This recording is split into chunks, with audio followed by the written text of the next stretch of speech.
Joining me today is author of the book, The Vitality Secret, and that's Neil Cannon. Hi, Neil, how are you? Hi, Ruth. I'm very well, thank you. And thank you for having me on your podcast. It's an honor to be here. Thank you. Right, it's a pleasure. The photos that I've seen you posting from Mexico, where you've been spending the last year or so, it just looks beautiful. And that backdrop behind you of, what you look out onto, it's lovely, isn't it? I feel very blessed being here. It's not actually a green screen, believe it or not. That is actually a view. I'd share with you, but the light isn't good. Yeah, I've been here for the last year since a thing called the Mayo, which is the 5th of May 2020, and I got here very serendipitously, put it that way. And very grateful to be here at this time. And what's the latest with you lockdown-wise? Is Mexico in lockdown still? Well, I've been in the Baja, which has been very relaxed for most of it. Well, when I got there, it was pretty locked down, in fairness, having just said that. But within a few months, everything was wide open and quite a relaxed place to be. It was in the southern Baja, about an hour from Cabo, and just a really lovely place to be. And here, where I am on the mainland, they've just closed everything down again in the local city, which is Merida. So right where I am, it's more open, but it's more locked down in the city. If you go too far away, you're into lockdown areas. Exactly. So half an hour away in the city, it's all lockdown, and there's curfews. Oh, right. So, yeah. That sounds really serious. Well, it's okay, because I have this view. It must make it easier. It's lovely. Yeah. So I wanted to chat with you because your work, reading your book, it just totally revolutionized my husband Drew's and mine's life when he was told that he was type 2 diabetic. And it came right in the middle of the Christmas and New Year a few years ago. And we came home and a friend just sent me a text that day as we got home to say, I'm reading this great book and, you should read it. And I explained about Drew and she said, read it. She said, this will kind of change that around and he won't be diabetic anymore. And she said, the only side effect is that you'll lose weight. And we ordered your book. It came the next day. And by that evening, I was standing by the bin, throwing everything into the bin that, we had in the cupboards, because I was really quite surprised that he was diagnosed diabetic, because we kind of cook from scratch. But then when I read your book, and it's like the cereals, the pasta, the rice, things like that, and it was a real eye-opener. So I wanted to say, firstly, thank you so much for writing this book, because it's just completely changed our lives. We're so much healthier, so much happier, and just kind of mentally, you can think easier and just have more energy. And we noticed that the aches and the pains disappeared really quickly within that time. So could you just explain to the people watching about your book and why you wrote it? Yeah, and first of all, I'm just so happy that it's made that impact on your lives. I love hearing these kind of stories. It makes this work seem even more worthwhile the more I hear this feedback. So thank you for sharing that. The reason I wrote the book, like many people in holistic health, I do come with my own journey. Most, if not everyone I know who works in holistic health, everyone's got their own story of healing. It's how they got to be thinking very differently to the mainstream way of doing things, I guess you'd call it, or conventional way of doing things. And it was actually when my father suffered a stroke, I started looking into the condition that he had been diagnosed with. And it was called chronic inflammation. And I remember him being told he had this a few years prior to his stroke. And I was already in health and wellness, kind of dabbling and just finding out my areas of interest. And I'd already written a book about something else. It's all about how to increase testosterone, actually. That was an earlier ebook I wrote. And when my father had a stroke, I researched this underlying condition called chronic inflammation, because I had this kind of intuitive knowing, if you like, that his stroke was avoidable. I just knew that he hadn't been offered the best advice by the medical professionals he was seeing. And he was just offered drugs. And then he had this stroke. And I thought, hang on, this doesn't make sense. And you just have this kind of inner knowing, this like innate knowing, that's kind of what I was following. And I started reading books and I was reading more books in nutrition, and I just kept on seeing this word inflammation everywhere. And that's when I realized it was the underlying cause of the eczema I'd had for 30 years of my life. Always of the understanding it was just a genetic disease or an incurable thing, hereditary. And I didn't realize that it had an underlying cause. So I was always given steroid creams as a very young kid, which have left pigmentation on my skin. You can't really see it that well, but there's parts of my skin all over my body where I've used steroids too much, and the pigmentation's gone. Yeah. So and then so steroid creams, antibiotics when it got really bad, prescription moisturizers when it was all the time. I was using these prescription moisturizers, and you look at the ingredients of these creams, and you just think, hang on, once you know about the skin being porous and a semi-permeable membrane, you start going, you don't want to be putting any of that stuff on your skin. Yeah. So I started to really rethink everything I had been told, my whole kind of life about what I was, about eczema and about underlying conditions, because I found out the chronic inflammation was also the underlying cause of his asthma, fully reversible condition, which he'd had since 12, but he's always on an inhaler, the high blood pressure that ultimately led to a stroke, and my eczema, and all of these different conditions. And that's when I started, I changed my diet, I changed my lifestyle, I changed my, moved more, did more effective exercising actually, for the lymphatic system. But I kind of got rid of it very quickly. And then since 2015, I've been helping people reverse all kinds of illnesses, not just skin conditions, but other ones, using very similar principles. And like you say, type 2 diabetes, that's a symptom of chronic inflammation and insulin resistance. But it's all of these approaches can work across the board. And I also started a podcast, and I became so fascinated about people reversing incurable illnesses according to Western medicine that I started my podcast called the Vitality Secret Podcast. And I was inspired because a friend I met at Burning Man, a big festival in America, she reversed her MS, her multiple sclerosis, using very similar principles, much more strict, because it's an autoimmune condition. And then I just started to attract all of these people into my life who'd reversed really serious illnesses, various forms of cancer, type 1 diabetes, much harder to reverse. It is reversible. And Crohn's disease, ulcerative colitis, endometriosis, gastroparesis, that's paralysis of the stomach, lupus, all of these conditions which people are reversing, and all of these conditions they were told were incurable. So it became fascinating, and I realized the body can heal anything. Yes. Just about anything. I used to say just chronic illness, but now I'm thinking the body can really heal anything. That's my firm belief. Yeah, and I think I agree with you. The more you learn, the more amazed you are just what the body can do. So you say the underlying cause is inflammation. What's inflammation? In simple terms, there's two types. There's acute inflammation. If you were to injure an ankle or a joint of some kind, you'll notice it swells up, it becomes red. That's when the immune system is in action, it's on overdrive, protecting that wound, and it does everything it needs to repair that wound. It becomes painful, so you don't hit it and cause further harm. But ultimately, the immune system is repairing that wound. And normally what happens is it's repaired, you can virtually see it, the wound healing sometimes, certainly when it's a cut in your arm, and it goes away and you're fine again, normally. With systemic inflammation or chronic inflammation, it's when the immune system perceives something as unnatural entering the body. It perceives it as kind of alien, and I guess you'd say outside of the nature codes. That's my kind of how I talk about things these days. If it's not in alignment with the nature codes, the immune system is not going to respond very well. It's going to respond as if it's being invaded.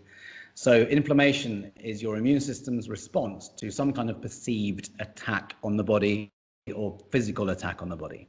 So it could be something you're eating, it could be something in the environment, it could be electromagnetic radiation, for example, a big thing in current times with our huge increase in EMFs. It could be teeth, it could be mercury in the mouth, it can be root canals, it can be cavities, it can be parasites, it can be any kind of infection in the body can cause inflammation. But something ultimately is, I guess you'd say, attacking the body. and the immune system perceives it and it goes into a state of defense. If we didn't have it, we would die. So we need to be grateful for it. It's just that when it happens again and again and again and again and again, the body starts to create symptoms depending on your genetic code. So I often talk about your weakest link. For my weakest link is eczema. The moment my body gets toxic, eczema is the first indication. In a way, I'm grateful for it because the skin is the largest organ on the body, and it's the first indication that the body is out of balance. Whereas something more internal, I guess you'd say, like type 2 diabetes or high blood pressure or arthritis or gout, it takes a little longer for it to be noticed. So, but ultimately, we'll have symptoms, but most chronic symptoms are a symptom of chronic inflammation. They're not an indication to go to the doctor and get a drug. They're an indication that the body's toxic, and therefore, let's reverse engineer where the toxicity is coming from. So then we normally start with diet because it's the easiest place, but it's not just diet. It's if someone is sedentary, they're not going to get enough oxygen. Oxygen's our number one cell fuel. And if we're not getting sufficient oxygen, that's the ultimate reason for chronic illness. Oxygen, water, nutrients, they're the three basic fundamental cell fuels. And if we're overloaded with toxins, then inflammation is going to build up. We're going to have any kind of symptom. That's a long answer to your short question. It was, but it was interesting. So if we can just break that down, oxygen obviously to support the body, but if we're looking at foods and diet, what foods will cause more inflammation than others? Anything fake is the first thing to look out for. If one way I think about it is if you go through the supermarket or grocery store, good way of doing it is just to stick to the outside, because most of the stuff on the inside is it's fake, it's processed, it has artificial flavoring, preservatives, chemicals. Anything that you can't recognize, your body won't recognize either. And there's a hashtag that says, if you don't recognize an ingredient, your body won't either. Hashtag inflammation. So processed foods, most processed foods have added chemicals, preservatives in them, artificial flavorings to make them, or preservatives to help them have longer shelf life.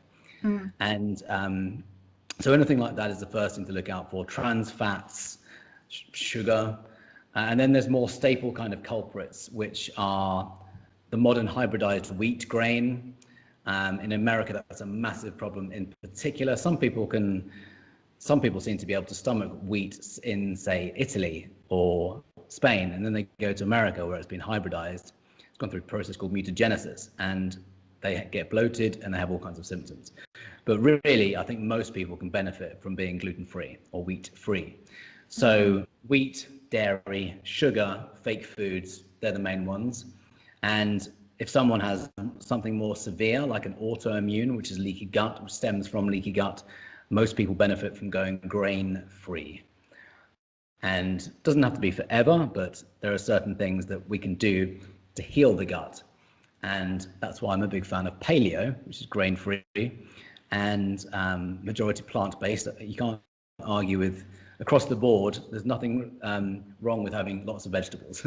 So I prefer to really have the majority part of my diet from plants. And I do eat meat and fish and eggs, not as much as I used to. But yeah, the main culprits, I'd say, are gluten, dairy, sugar, and anything fake. And I mean, we changed our diet to help Drew to reverse the diabetes, which, you know, we did within a few weeks. But I noticed, because I suffer with migraines, as soon as we took out the gluten and the sugar, they halved. You know, I know it's just fantastic. I can't seem to get rid of them totally, but I notice if I kind of have a treat and put something sugary back in, for the migraines back the next day. You know, and the other week I was doing an interview the next day, and we'd got some cookies in the house, and Drew said, "Oh, do you want a cookie?" And I said, "No, I can't, because I'm going to do an interview tomorrow, and I don't want to have a migraine." And I kind of thought about that later, and I was like, how is that a treat? If you're going to have something that you know is going to make you ill the next day, how on earth is that a treat? And the penny kind of really dropped, and we've kind of got rid of everything lately that you might consider a treat. But I notice also with some of the gluten-free stuff, you have to be really careful, because what they put in there, the rice flour, is that something that kind of can be just as much of a problem on the sugar side?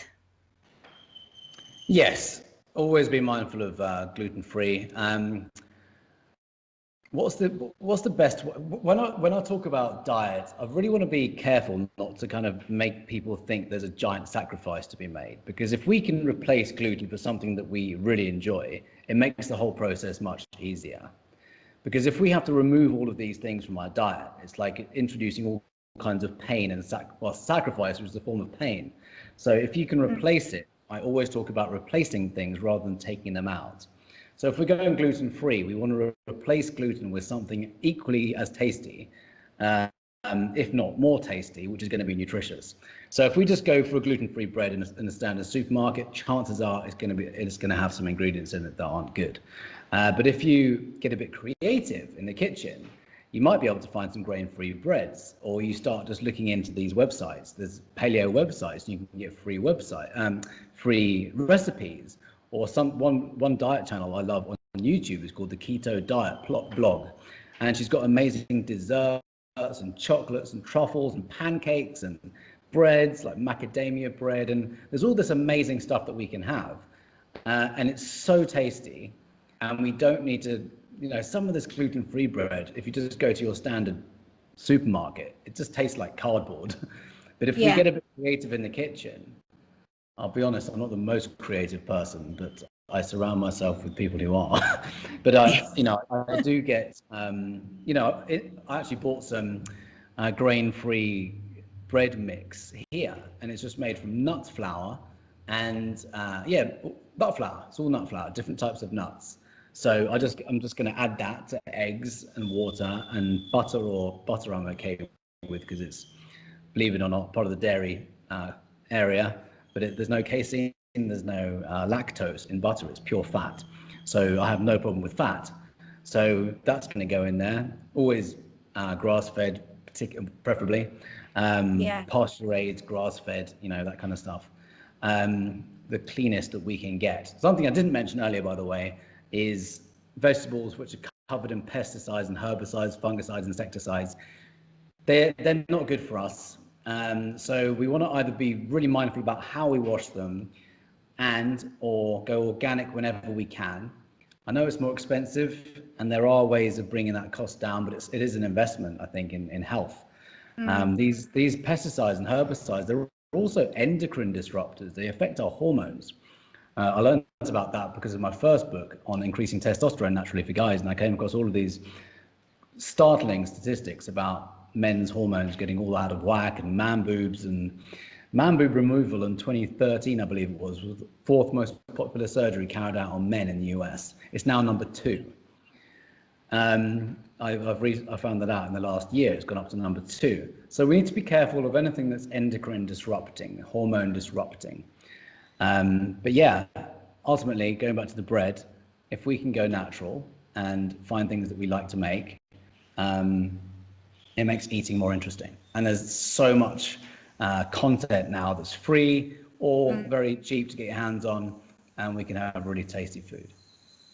Yeah, I bought a book just recently. I forget her name, something Copperman, and she's a former model, and she was gone down the paleo and keto diet, and but it's a lovely book because it's mixed in with meditation and kind of exercises and things like that, and recipes, and there's lots of nice things in there, like treats, but it's all made with stuff that is safe to eat, so it's like I'm going to start practicing and doing those and making nice chocolate cakes and things like that you don't feel guilty about eating because everything in there is okay. I mean, I think you're quite lucky where you live, in that when you go out and about, when you can, there's quite a few places, particularly when you lived in California, there were quite a few cafes that were already catering for gluten and sugar-free.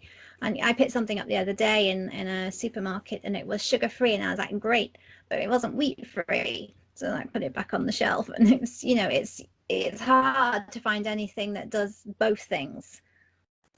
Absolutely. In LA, we were spoiled for choice. We had keto, we had paleo options. And I totally understand what you're saying. It's either gluten-free but full of sugar, or sugar-free and full of gluten, or vegan, but then it's full of sugar and gluten, so it's but no eggs. So yeah, it really does help where we live. So if we need to make do with where we are, maybe it is. There are more options coming now on our horizon. That's just it. Whether we order online or we go to different websites that do this for us, there are more options. But yeah, I've been very lucky in LA. In Mexico, in fairness, there aren't these options. There's maybe one place in the last place I was in where I could get some nice treats, which was sugar-free and gluten-free, but it's quite rare in Mexico. But it's keto shops. They're on the up. The low-fat craze caused a lot of problems, and if we can up the fat.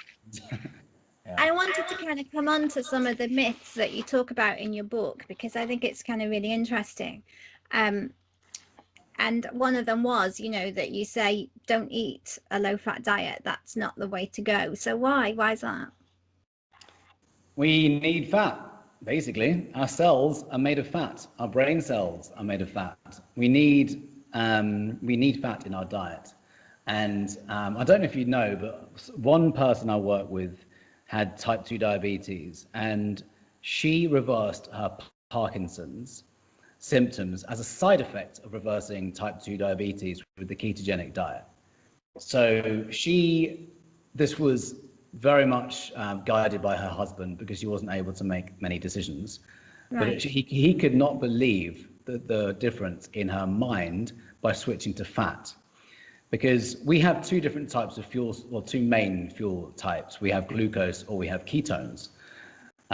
So the brain either fuels, or the cells in our body either fuel of glucose or they fuel of ketones.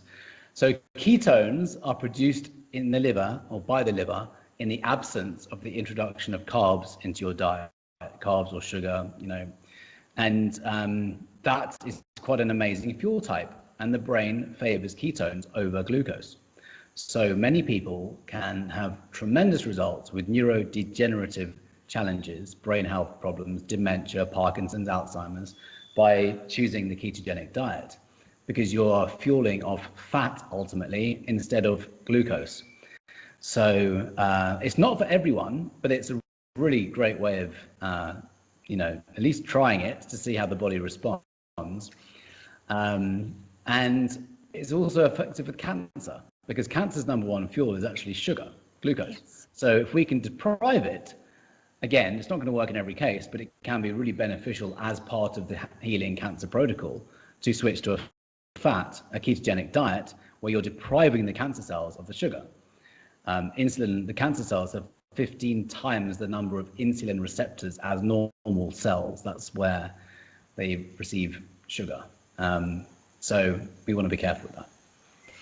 So just explain the difference between paleo and keto. As I understand it, keto is no sugar at all, not even fruits. Keto is, low carb, high fat is really reducing your carbohydrate load. And keto is that, but it's going even lower, because over around 30 or maybe maximum 50 grams, you're not going to be burning ketones, you're still going to be burning glucose. So ketones is much more, ketogenic diet is having much more fat, ultimately. It's not the same as Atkins. Atkins is typically high protein, which can have other challenges. Ketosis is more fat, really upping the fat, because protein can actually be converted to sugar through a process called gluconeogenesis. So we want to be upping the fat in keto and really limiting carbs to below 30 grams. When you say upping the fat, where are you getting the fat from? Good question, because if you're not a meat eater, it's much harder. But fatty meats, fatty fish, avocado, oils, olive oil, coconut oil, various nuts that aren't too high in sugar or carbohydrates. I do prefer nature's fats to the man-made. Let's rephrase that. Everything natural. We don't want to be having man-made fats. So, or trans fats or anything like that. We just want to be having healthy fats. So butter It is. over margarine, that type of thing. Oh yeah, ditch that, throw that out. That should never be allowed to exist anymore. It was crazy, that whole move, and they were just following the whole low-fat nonsense craze in the early 80s. So that's nasty stuff. Hydrogenated oils or partially hydrogenated oils, they're not nice. So yeah, it's a little limited, ketosis. So I see that you do have to do just do a little Google and search for fats allowed in ketosis. And some will say you can have dairy, for example, which is preferable. And there's clean keto and there's dirty keto. I prefer not doing dairy even in keto, even though the whole keto diet is anti-inflammatory. But there is clean and dirty, and I do prefer not having dairy. It is a bit limited. So if you don't like avocado, and if you don't like fatty fish like salmon and mackerel and fatty meats, it is going to be a bit harder. It's still doable. There's seeds, there's fats, there's nuts available in nature. It is just a little bit limited, but you can get creative. When on eggs, I didn't mention eggs, organic eggs, of course, pasture raised. So if your body can stomach that, some people can't stomach eggs, particularly if they have an autoimmune condition. That's one to avoid. So yeah, there are various types, and the easiest thing to do always just Google ketosis fats or fats available for ketosis. There's a few websites I always recommend people. Diet Doctor is a good one. Yeah, I won't list a load of resources now, but that's one I like. Okay. I'm glad you mentioned eggs. I was talking to Eve, my mother-in-law, a few weeks ago, and she was talking about how she likes to have a fried egg with a steak, or a couple of fried eggs. And she just said to me, but they're really bad for you. I was listening to something the other day, and they were saying that it causes, high cholesterol, and that you should only have half an egg if you're going to have an egg. And I said to her, no, eggs are fine. Eggs are good for you. Drew has scrambled egg in the morning for breakfast. I tend to have them for omelets. But there is that myth that eggs cause high cholesterol. But why is that? Are they still talking about that? Well, they must be. I mean, we only had the conversation a couple of weeks ago, and she had heard it recently on television somewhere. So there's still that myth being, purported. And to be honest, it wasn't until we read your book that we were like, oh, good, eggs are okay. Yeah, it is a myth, and there's a brilliant doctor. I mean, there's so many doctors now talking about this who are really rising above their training, and they're saying cholesterol is not the problem, chronic inflammation is the problem. So there's two things mainly going on here. Does dietary cholesterol affect your blood cholesterol levels, and does cholesterol lead to heart attacks? Because that's the main scare with heart attack with cholesterol. So it's not completely nonsense, but there is one avenue of education that says dietary cholesterol has very little impact on blood cholesterol. And there's the other one that says cholesterol has very little to do with heart attacks. And it's really chronic inflammation we need to think about. I have eggs every single day. I've been tested. I'm fine with them. I could have 3, I could have 6. I don't care. And some people have even more than that. Again, always being mindful about the types, about ones that haven't been raised with antibiotics and factory farms and that kind of stuff. I tend to have normally around 3 a day, but it is a myth, because cholesterol in of itself is a useful molecule. We need it. Cholesterol is a precursor molecule for the synthesis of sex hormones. So, for example, for men, if they go on statins, they often report a decline in testosterone or energy, and then they realize that their testosterone levels have plummeted. That's the dominant male hormone. So taking out cholesterol like that is not a good thing for the body. And we need HDL, we need LDL. LDL is regarded as bad, but we need it. HDL is regarded as good, and we need it, high density lipoprotein. The ones that we need to be really careful of are the very low density lipoproteins. These are the dense ones that can build up plaque in the arterial walls. My understanding is that their a problem they are a problem when we have chronic inflammation and when we're having too many trans fats and too many carbs, and it's going to start building up. But cholesterol in of itself, my understanding is it's not a problem, and there's so much information on this now. One of my favorites is Dr. Dwight Lundell, who has performed over 5,000 open heart surgeries, and he's spoken up and said, cholesterol is not the problem, chronic inflammation is the problem. So get toxicity out of the body, don't worry so much about cholesterol, and chances are you're going to be okay. So yeah, I don't have a problem with eggs. I don't have a problem with dietary cholesterol, even if it does make a minor impact, but without going too much into it, I have no problem with cholesterol, providing it's not a high level of VLDL. That's my non-doctor opinion, by the way. Yeah, but you've been doing it for years, Neil, and you're healthy, and we've certainly, since taking eggs into our diet on a more consistent basis, have become healthier. But I tend to think, when I'm talking about treats and having treats, I try and remember that gluten, if you have too much gluten, it's the memory that it affects, it's dementia, it's that type of thing, and sugar is cancer. And I try and kind of it's a very basic way of looking at it, but it's the thing that I try and use to remind myself not to have excessive one or the other, in fact, if at all. But the thing that we did notice by changing the diet and taking out the gluten was that our memories became better. It was within a few days, it was just phenomenal, the change. It is crazy. It is crazy. I will never forget a time when I was on a ski lift in 2015, and I met a ski instructor who had told me his life changed when he took out grains, and he was 53. He said, my joint pains went away, my migraines disappeared, I got fitter, I got leaner. He said his eyesight got better, and one other thing, I can't remember what it was, but he said it revolutionized his life. And he recommended me this book called Grain Brain, which I referenced in my book, The Vitality Secret. So in Grain Brain and in Wheat Belly, they talk about the effects of wheat on the brain.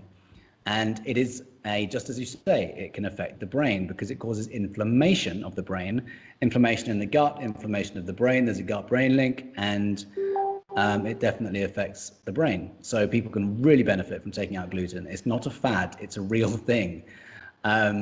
Just try it for 7 days, try it for 30 days, see what happens. So many people can benefit from taking it out of the diet. It's a shame that it's been tampered with so much by man, because some people, like I said earlier, can go to Italy, they're okay. But it's I still think even Italians and French people can benefit as well. Yeah, and I think you're right. Yeah, I did buy the Grain Brain after reading your book, and you recommended it, but I was very, very glad that by the time I bought that book and read it, we'd already substantially changed our diet, because I think that's a really scary book to read, all the research about the different effects different foods have and the different benefits of dropping it out. And I always say to anybody that's thinking of changing their diet, get Neil's book first, and then when you've changed your diet, then get the Grain Brain, and it won't scare you so much because you've already made the changes, by having your book first. But he's done a updated version as well. My mum's got it, but I've not yet read it, not properly. Grain Brain, yeah. Yeah. It's just amazing. Dr. David Perlmutter, the author, he's been a neurologist for most of his career, like his whole life. And I don't know how old he is, 60, 70. But he's had 30 or 35 years, I think, experience working with people with all kinds of challenges, but with a focus on the brain. And people can really benefit. The first thing I say is, if you've got a neurodegenerative disorder like Parkinson's or Alzheimer's, take the gluten out and try ketosis.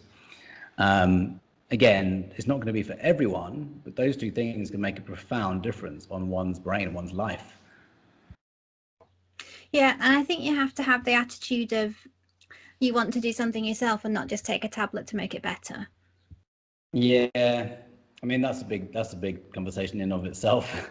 And I spoke about the history of the medical industry. I believe that we've been kind of conditioned to almost be victims to our bodies, victims to illness, victims to disease, and then victim to disease and symptoms maintenance system, which is drugs. We think drugs are medicine. They're not, they're drugs. drugs mask symptoms. They put you into survival mode. It's like putting oxygen, just keep being kept alive. But it's having compassion for people who do that, is the understanding that that's what we are met with every single day in the mainstream media. And it's like the social, societal way of doing things. It's just normal to be in a cocktail of drugs as we age, but it might be a social norm, it might be a societal norm or a conventional norm, but it's not a biological norm.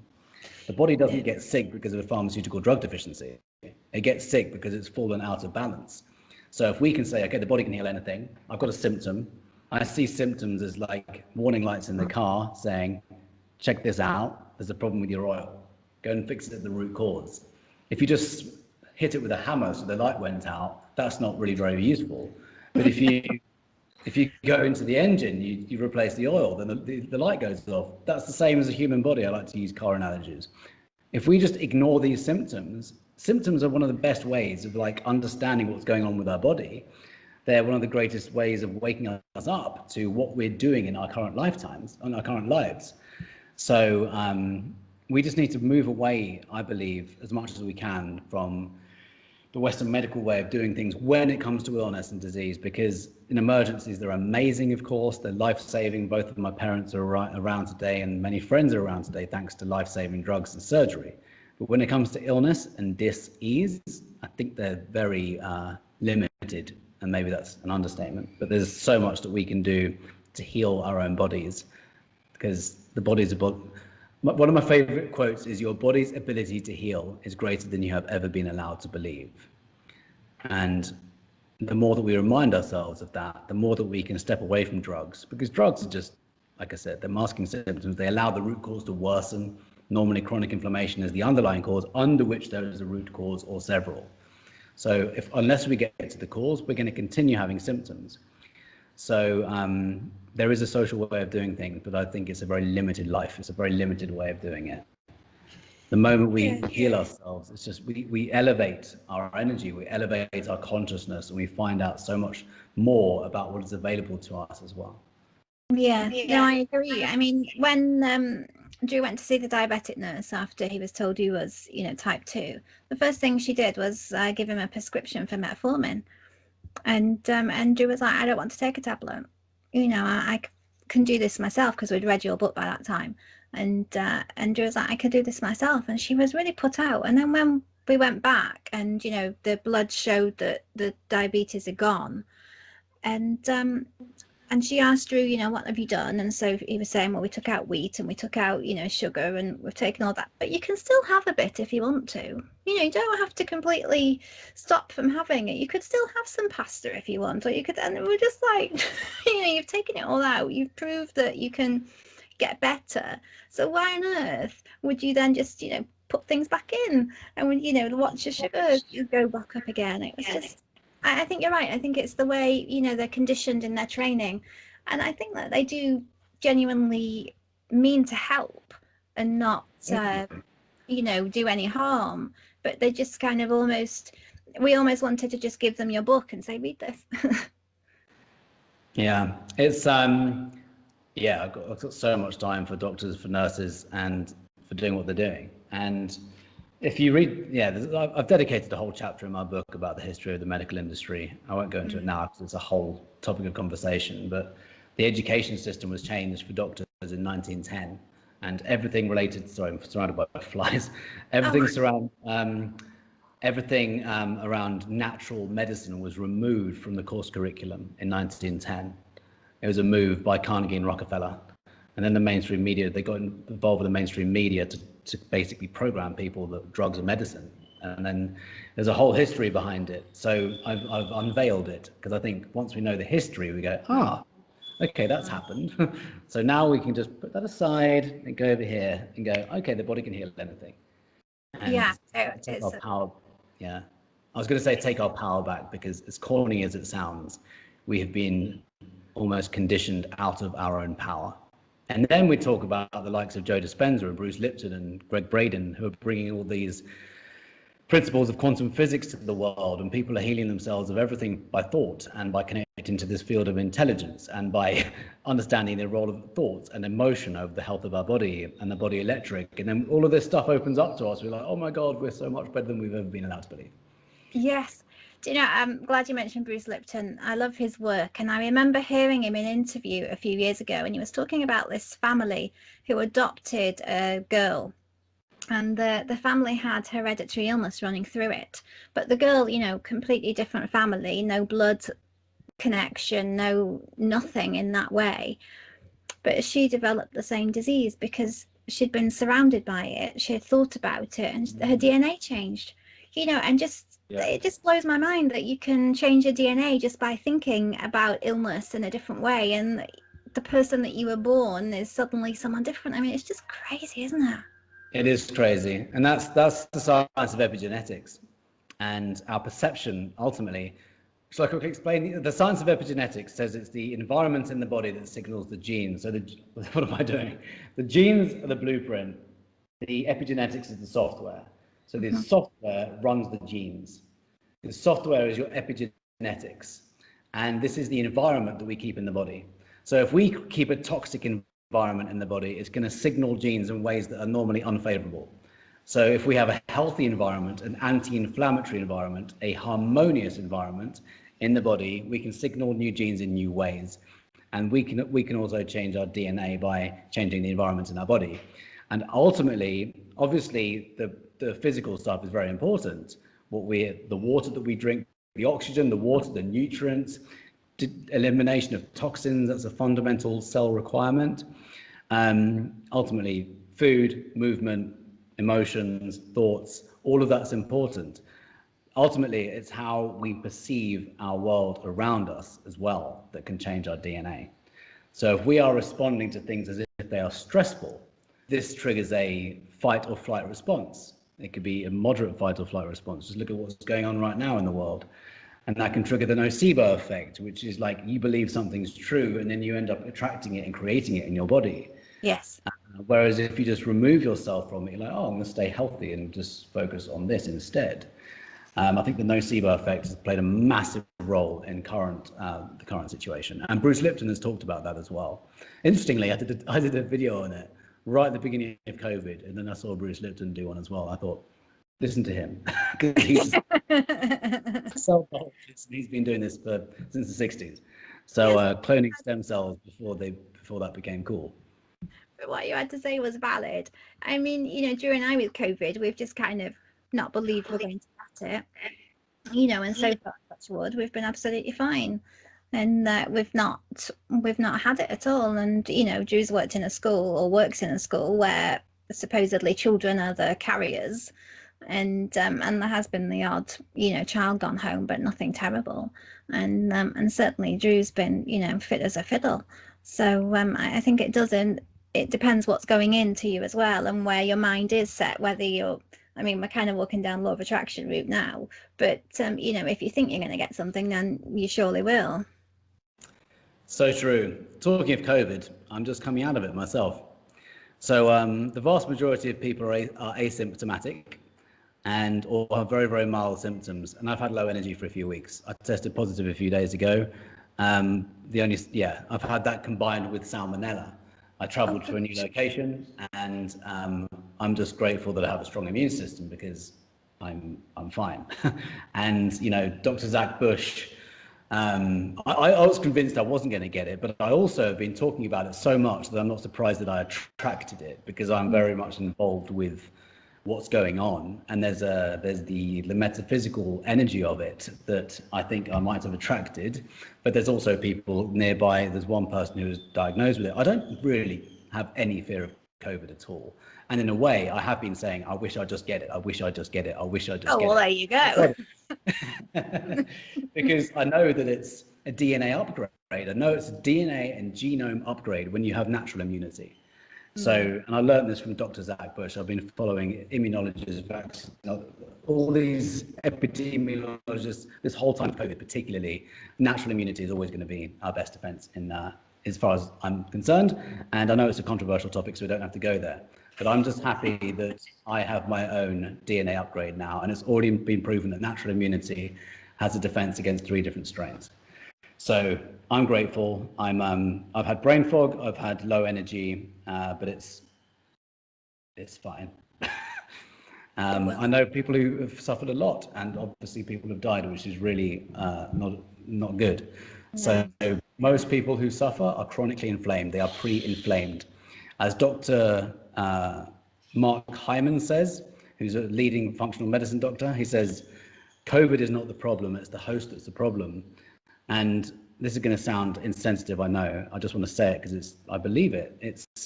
If we are chronically inflamed, the body is already on overdrive, protecting us from all of this current level of toxicity. So immediately when there's another insult on the body, whether it's corona or any kind of other virus or bug, that's what's going to tip us over the edge of that high levels of toxicity already in the body. So we all know that chronic inflammation is a major reason why people suffer from COVID. If we have pre-existing conditions or comorbidities, that means you have chronic inflammation. So take a C-reactive protein test.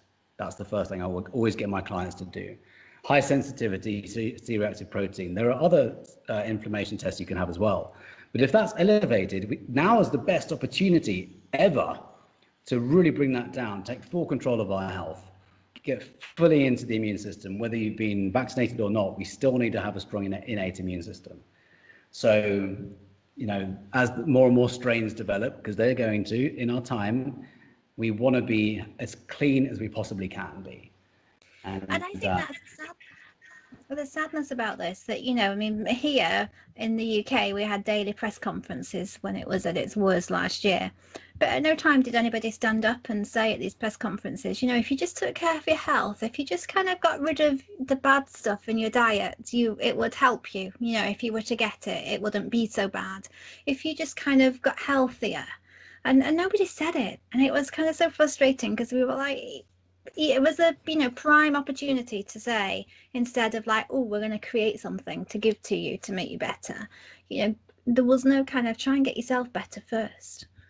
This has been the case the entire time of COVID. I've seen so much misinformation provided to us by the government and by the mainstream media, and they're using words like misinformation and other people spreading misinformation. Yes. They can't back their stuff up.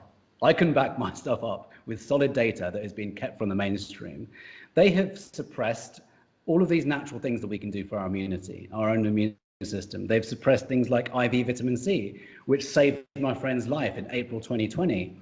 She was put on 3 different medications. She was getting sicker and sicker and sicker. She could barely breathe. She's called me and I said, look, I'm not a doctor, but check out these 3 articles in the holistic space. I understand that vitamin C IV, not just taking a vitamin C tablet, IV vitamin C, when you have it intravenously put into your veins. She did that 2 days later. She was like, Neil, you saved my life.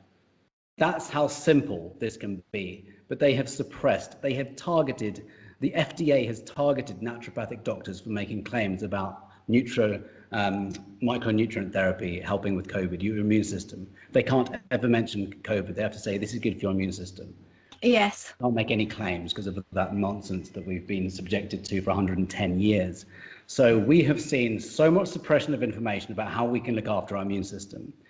And they've even drugs that have been around for 65 years, like hydroxychloroquine combined with zinc or ivermectin. There's a whole cocktail, I shouldn't say cocktail, that sounds negative, but there are tried and tested drugs that work, and they have been suppressed. Doctors have had their hands tied. You can't do this. Why? It works. They can't do it. And more people, particularly in America, I've seen so many doctors step forward and say, this is not okay.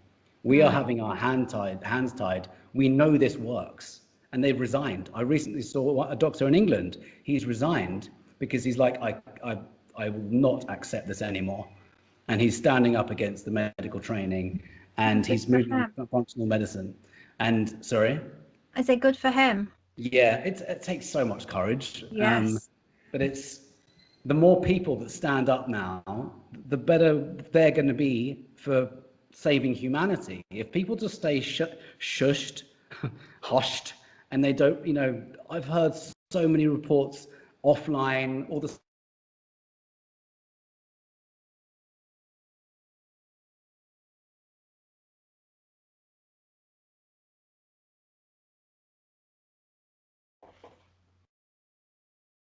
Ooh, we've totally lost your audio.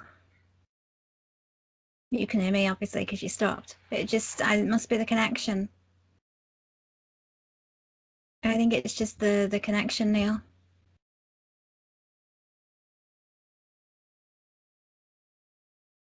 No, I've not got you. I can see you, I just can't hear you anymore.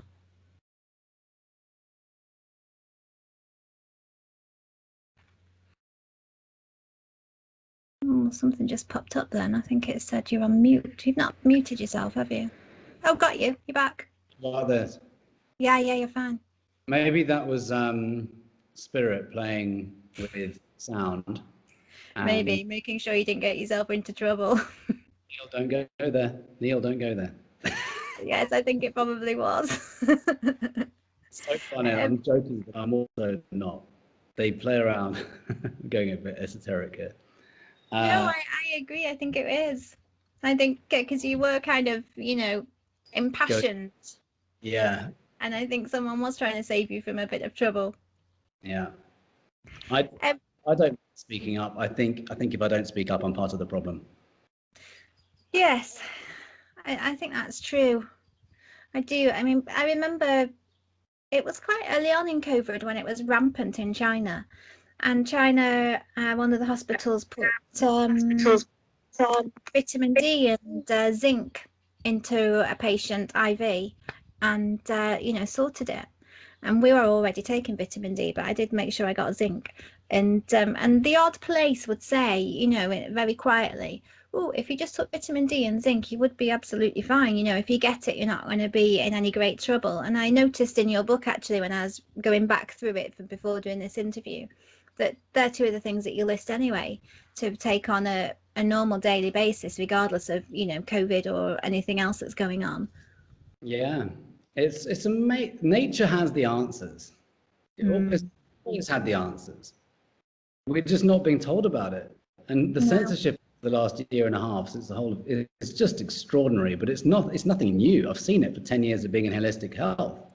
When in the mainstream media do you ever find anything remotely useful about health? They're always talking about drugs or next best drug for this cancer or this next best. It's always drug oriented.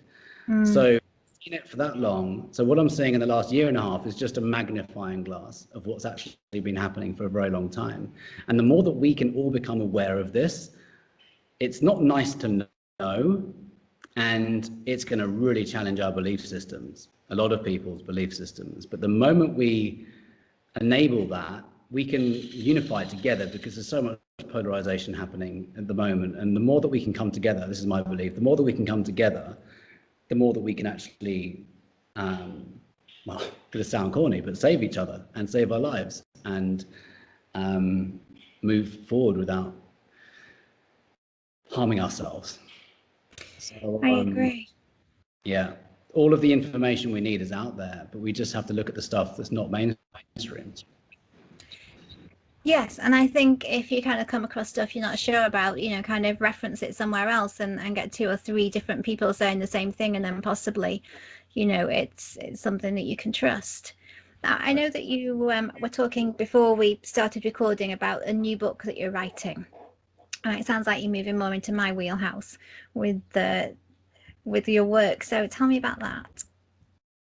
Yeah, so I'm writing a book on the 4 pillars of vitality. So physical, mental, emotional, energetic, or spiritual. So the nutrition piece is still going to be in there. It's just condensed a lot. And the main points in the Vitality Secret, the majority part of the book was on nutrition. I've really shrunk the nutrition piece this time. And it's obviously very important, but we need to know other stuff as well, because people can heal themselves with nutrition and movement and exercise. There's more to it though. There's the mental piece, there's the emotional piece, there's the energetic piece, and there's the body electric. The body electric encompasses everything. Understanding that we're wired up like a house with different organs on different circuits, and the role of our teeth act like circuit breakers for the electrical systems in the body, and the role of trapped emotions and trauma. There's a slogan that says the organs weep the tears the eyes never shed. And if we don't release this emotion, release this trauma from the body, it suppresses our energy. It actually drops the voltage to organs. And the ultimate reason for chronic illness is low voltage to an organ. And it's also the body's inability to create new cells that work.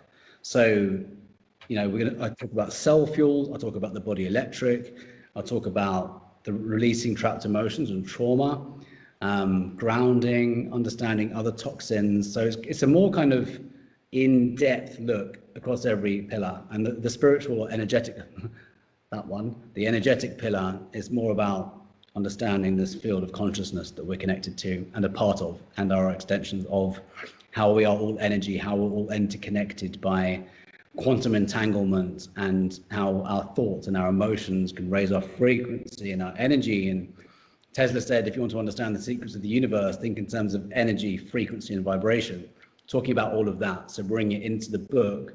So it's going to be like a manual where people can refer to in order to reverse engineer any illness.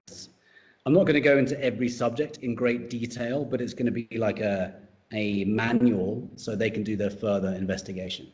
That sounds fantastic. Thank you. So what took you down that route? Just passion about this subject. The body electric is something that happened again to me, for me. My immune system became very suppressed in 2017. Couldn't shake up a cold, very minor. But I was very confused. I was living in LA. I was working out every day. I was anti-inflammatory, vegetable juicing every day. There was no reason physically that I could think of for my immune system to be down, but I could not shake up a cold for over a month.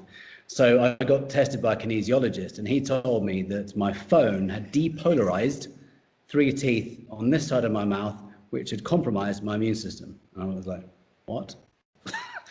And he said, yeah, the cell phone radiation has caused your teeth to flip polarity, and your teeth are circuit breakers, and your immune system is attached to these 3 teeth. So I'm going to use lasers on them, and then you'll be okay. So that's what he did. He shone lasers on my teeth, flipped the polarity back, because all of our cells function at a net negative charge. If they go positive, we're in dis-ease. So he used these lasers, and then my cold went away in a few days.